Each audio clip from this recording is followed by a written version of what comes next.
पुलवामा हमले में जो जवान शहीद हुए थे वो सीआरपीएफ के थे, केंद्र सरकार के कर्मचारी थे और नियम के तहत केंद्र सरकार उनके परिजनों को अनुकंपा नियुक्ति देती।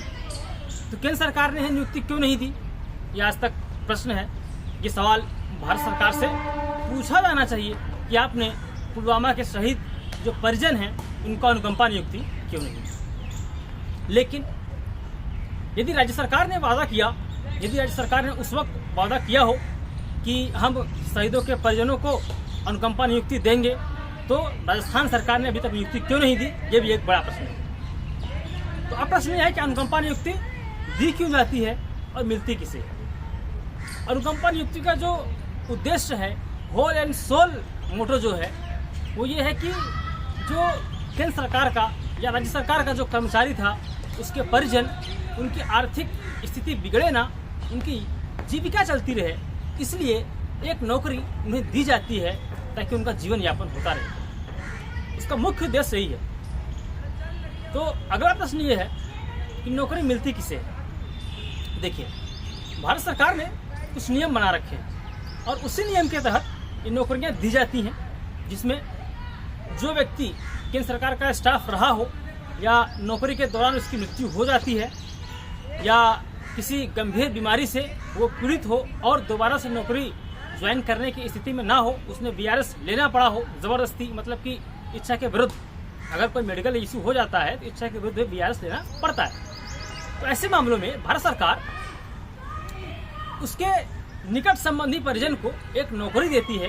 निकट करीबी परिजन है कौन, इसको लोग एक स्पष्ट नियम है, जिसमें जो व्यक्ति सर्विस के दौरान मारा जाता है, यदि वो अविवाहित है तो उसका भाई जो बालिग हो या उसकी बहन जो बालिग हो और अविवाहित हो, समझिए, अविवाहित सर्विसमैन का अविवाहित भाई जो बालिग हो या उसकी अविवाहित बहन जो बालिग हो, उससे निकट संबंधी माना जाता है, उसको नौकरी मिल सकती है। इसके अलावा यदि कोई ऐसा व्यक्ति सर्विस के दौरान मारा जाता है जो विवाहित है, उसकी पत्नी है, उसके बेटे हैं, बेटियां हैं, तो ऐसे केस में उसके जो सबसे बड़ा वाला बेटा होगा, जो सबसे बड़ी वाली बेटी होगी, अविवाहित केस में, विवाहित नहीं अविवाहित, उन्हें निकट करीबी माना जाएगा और उसमें से किसी एक को नौकरी मिल जाएगी। यदि बच्चे नहीं हैं या बच्चे नाबालिग हैं तो पत्नी को निकट करीबी मानकर उसे नियुक्ति मिल जाती है।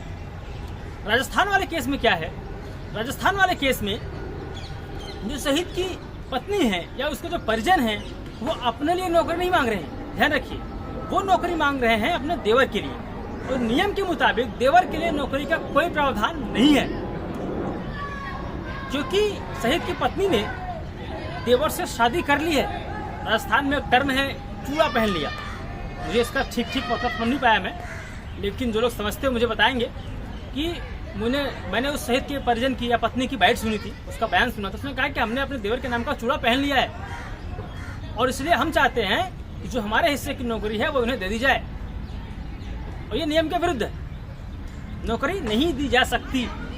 नौकरी मिलती किसे, नौकरी शहीद के पत्नी को मिल सकती थी और मिलनी भी चाहिए, तो फिर मिली क्यों नहीं?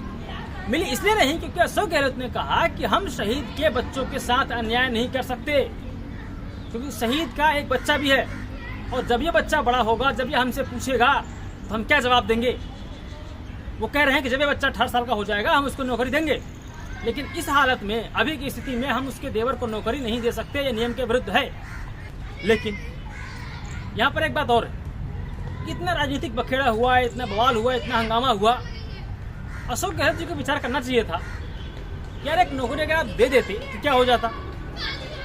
सरकार के पास बहुत सारे विकल्प होते हैं, आप उनसे लिखवा लेते, आप उनसे लीगल डॉक्यूमेंट साइन करवा लेते, या आप अपने बच्चे की जगह पर अपने देवर को नौकरी दिलवा रही हैं। हालांकि जब वो बच्चा बड़ा होता, वो इस डॉक्यूमेंट्स को चैलेंज करता किसी कोर्ट में, हाई कोर्ट में, सुप्रीम कोर्ट में, तो इसकी लीगलिटी पे सवाल उठ जाते, तब सरकार फंसती। कुछ अलग फैसला सुप्रीम कोर्ट का आता या हाई कोर्ट का आता आज से 15 साल बाद या 16 साल बाद, जब बच्चा बड़ा हो जाएगा। तो यह वजह है कि राजस्थान सरकार ने शहीद की विधवाओं को नौकरी नहीं दी, डिनाई कर दिया।